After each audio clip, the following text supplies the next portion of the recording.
Hello everyone, this is Engineer Pat 5290 coming to you with a product review.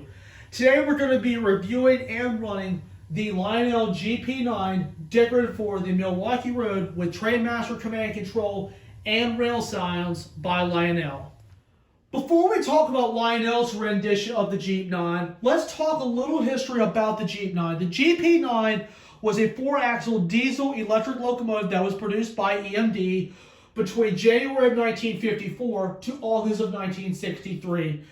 It had 1,750 horsepower and it was powered with a 16-cylinder engine.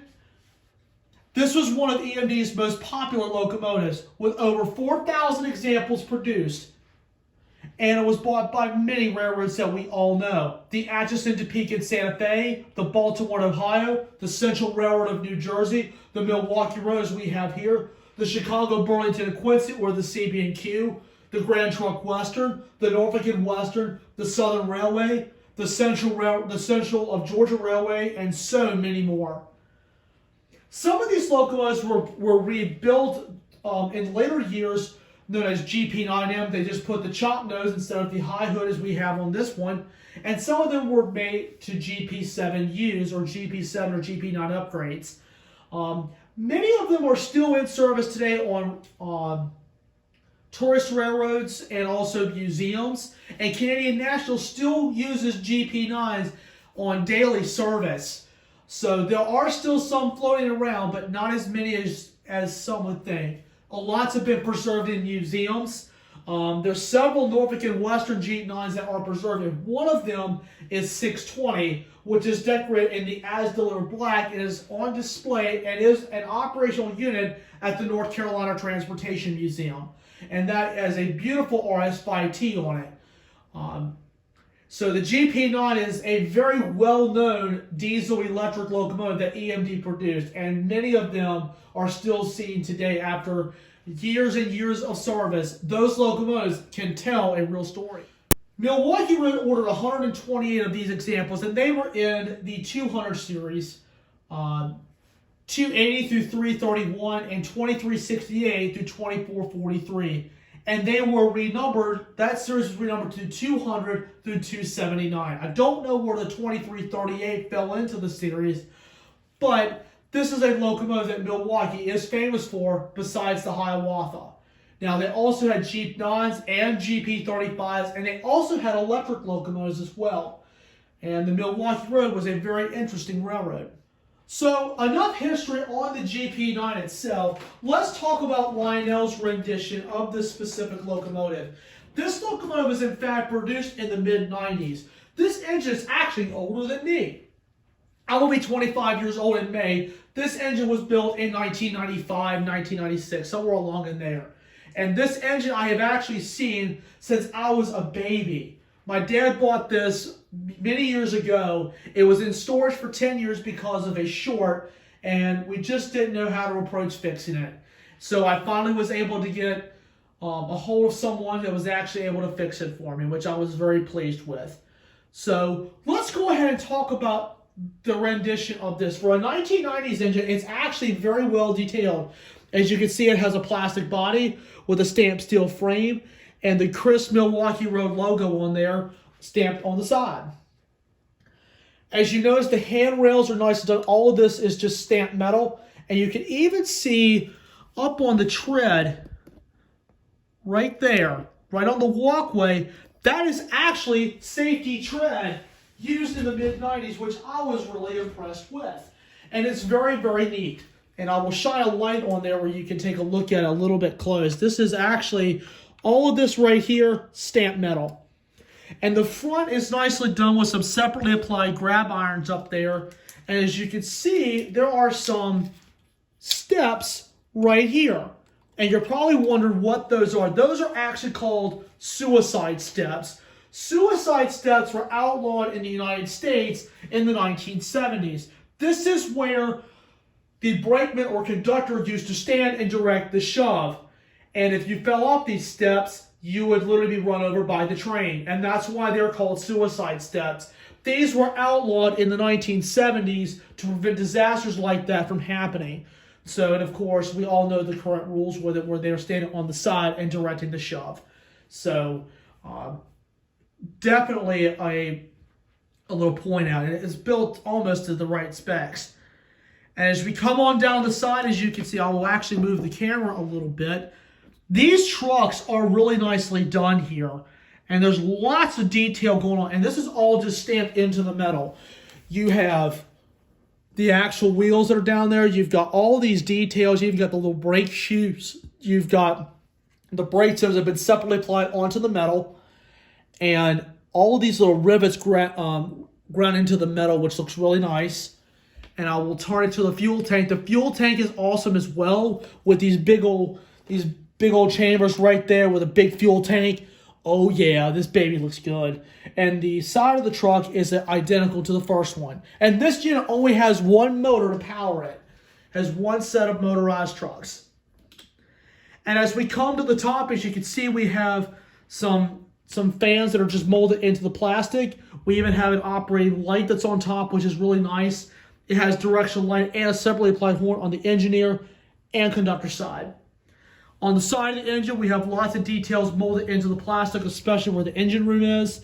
We even have some molded in doors and even some molded in vents on the side of the locomotive, which looks very, very cool. As we come to the rear of the locomotive, you can see we even have some separately applied grab irons, just like on the front. I'll move it up a little bit where you can see it. And there's even a molded in handbrake that's on the back of it as well, which looks really cool. And we still have the suicide steps right up there. And see, all this tread is just stamped metal, which I think is very impressive by Lionel. And this was manufactured at the Mount Clemens, Michigan plant, which actually closed in 2001. So this is actually one of the American-made pieces that Lionel made, and it is still running to this day. As we come back to the front for just a second, we have the steps that are nicely done on the front and the back. There is a molded-in smoke unit which does not operate, but it looks pretty cool. The headlight is up there, the number board's lit up, and so is the cab light, and the headlight is also on the back as well. This has directional lighting, rail sounds 2 or rail sounds 2.5, and Trainmaster command control. A fast fact on the GP9s, a lot of the GP9s were actually run long hood forward.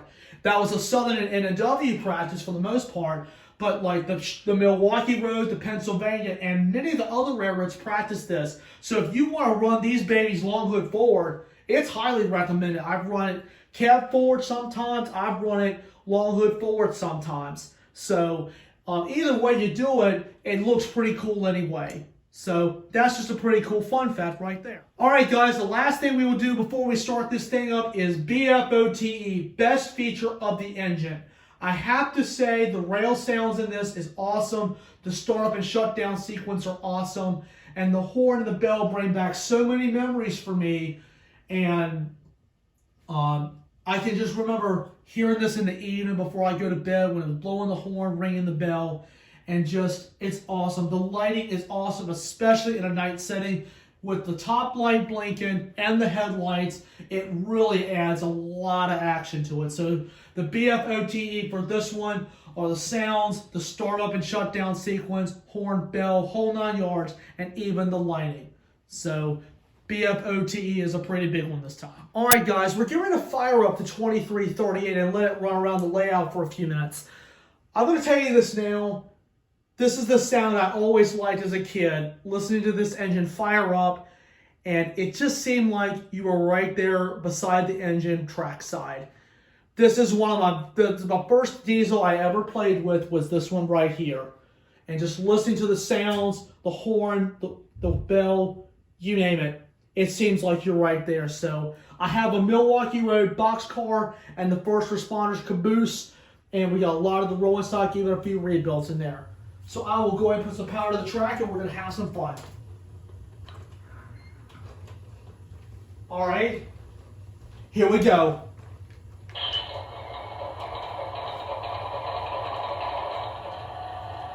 And you can just hear that baby roar as that thing starts right up. All right, let's give a listen to the horn.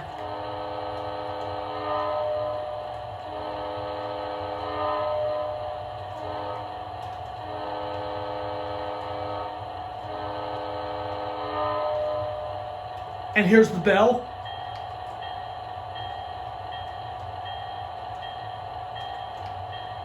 This engine does not have electric couplers, but here are the couplers being thrown.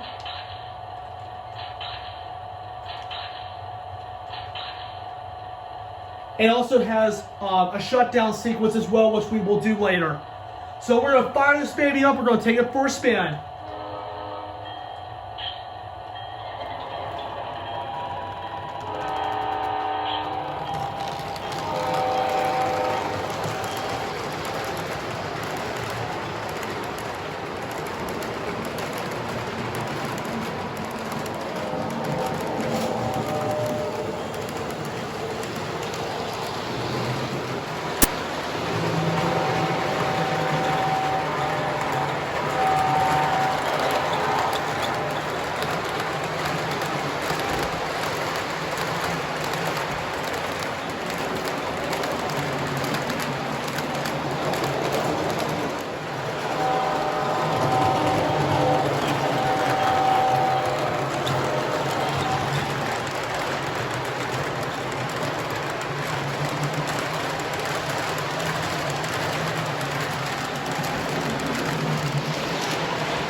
There was your sample of the dynamic brakes that come to a complete stop.